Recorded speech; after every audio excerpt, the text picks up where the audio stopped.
Hi everyone, welcome back. Last time we used some fluorescent blue and applied that with a paintbrush, a flat brush, and just very loosely indicated a Devon landscape and a field with two cows standing and one lying down, sitting in the foreground.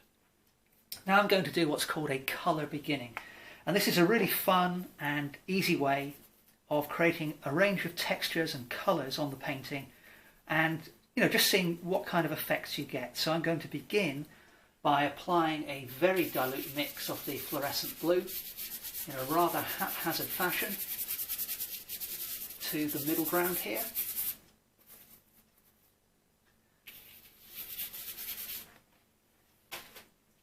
And I want that to move around a little bit more on the page, so I'm going to spray my paper with water.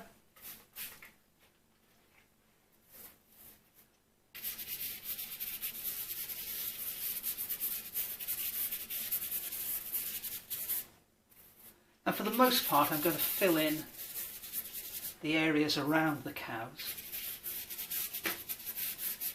These particular cows are sort of a burgundy red-brown, so I don't want too much pure blue on them, but if a little bit wanders across the outlines, that's absolutely fine.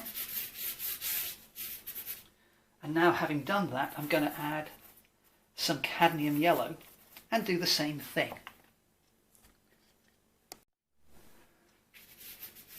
And so that cadmium yellow will give us greens where it overlaps the blue and some purer yellow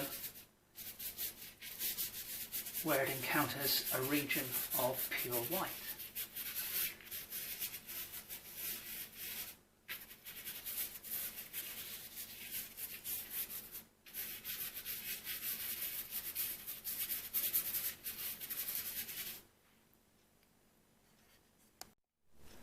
And now let's do the same thing with a splotch of ultramarine blue, very dilute, and apply that to the background.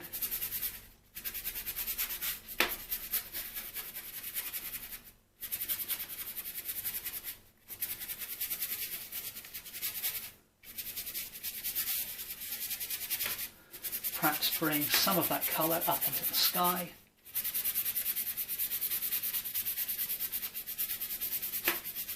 Next, I'll add some yellow ochre.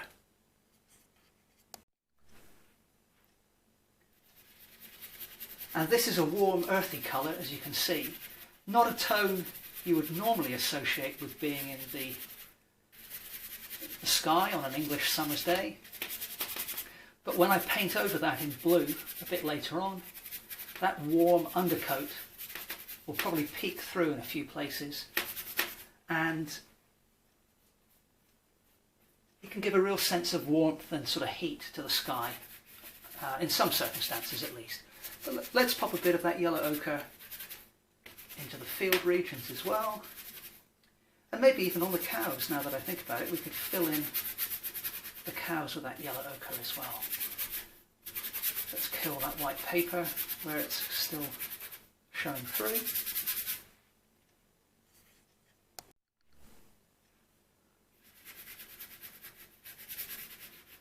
So I'm keeping the paint fairly thin. I'll still be able to see my initial lines, even though, as you can see, I'm very loosely applying the paint.